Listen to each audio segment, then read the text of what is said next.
30 ಸೆಕೆಂಡಿನ reel ಕೂಡ complete ನೋಡಕ್ ಆಗ್ತಾ ಇಲ್ಲ. ಈಗ ಒಳ್ಳೇದು ಮಾಡ್ತಾರೆ ಅನ್ನೋದು ಬೇರೆ. ನಾನೇ ಒಳ್ಳೇದು ಆಗ್ಬೇಕಪ್ಪ, ನನಗೂ ಒಳ್ಳೇದಾಗಬೇಕು, ನಾನು ಅದನ್ನ ತೊಡಗಿಸ್ಕೋಬೇಕು ಅಂತ ಹೇಳಿದ್ರೆ ನಾನು ಬರ್ಬೇಕಷ್ಟೇ ಹತ್ರಕ್ಕೆ. 30 ಸೆಕೆಂಡಿನ ರೀಲ್ ಕೂಡ ಕಂಪ್ಲೀಟ್ ನೋಡಕ್ ಆಗ್ತಾ ಇಲ್ಲ. ಸೊ ಇಷ್ಟು ಆತುರದಲ್ಲಿರುವಂಥವ್ರಿಗೆ ನಾವು ಧ್ಯಾನ ಮಾಡು, ಜಪ ಮಾಡು ಹೇಳೋದು ಅಷ್ಟು ಸುಲಭ ಇಲ್ಲ ಇವತ್ತಿನ ಲೆಕ್ಕಾಚಾರಕ್ಕೆ. ಸೊ ಅವರನ್ನ ಒಂದು ಸರಳ ರೀತಿಯಲ್ಲಿ ಬೇಗ ಅಟ್ರಾಕ್ಟ್ ಮಾಡುವಂತಹ ವಿಧಾನ ಯಾವುದಿದೆ ಈಗ ಸದ್ಯಕ್ಕೆ ಅಂತ ನಾನು ಹೇಳಿ. ನೋಡಿ, ಯಾವುದು ಅಟ್ರಾಕ್ಟ್ ಮಾಡೋದಿಲ್ಲ.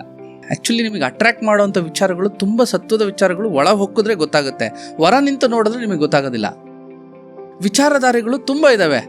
ಆಚಾರ್ಯರು ಚೆನ್ನಾಗಿ ಮಾತಾಡ್ತಾರೆ, ಸಾಕು ಇಲ್ಲಿಂದ ನೋಡ್ಬಿಡೋಣ ಅಂತ ಹೇಳಿದ್ರೆ ಅಷ್ಟೇ.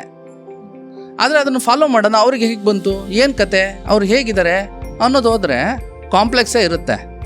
ಸೊ ಹೀಗೆ ದೂರದಿಂದ ನಿಂತ್ಕೊಂಡು ನೋಡ್ತಿರೋ, ಹತ್ರದಲ್ಲಿ ಹೋಗಿ ನೀವು ಪಡಿತೀರೋ ಅದನ್ನು. ಇದು ನೀವು ಕ್ವಶನ್ ಮಾಡ್ಕೋಬೇಕಾಗತ್ತೆ. ಎಲ್ಲ ಯುವಕರಿಗೂ ಬೇಕಾಗುತ್ತಿದ್ದು. ಈಗ ಒಳ್ಳೇದು ಮಾಡ್ತಾರೆ ಅನ್ನೋದು ಬೇರೆ. ನಾನೇ ಒಳ್ಳೇದು ಆಗಬೇಕಪ್ಪ, ನನಗೂ ಒಳ್ಳೇದಾಗಬೇಕು, ನಾನು ಅದನ್ನು ತೊಡಗಿಸ್ಕೋಬೇಕು ಅಂತ ಹೇಳಿದ್ರೆ ನಾನು ಬರಬೇಕಷ್ಟೇ ಹತ್ರಕ್ಕೆ.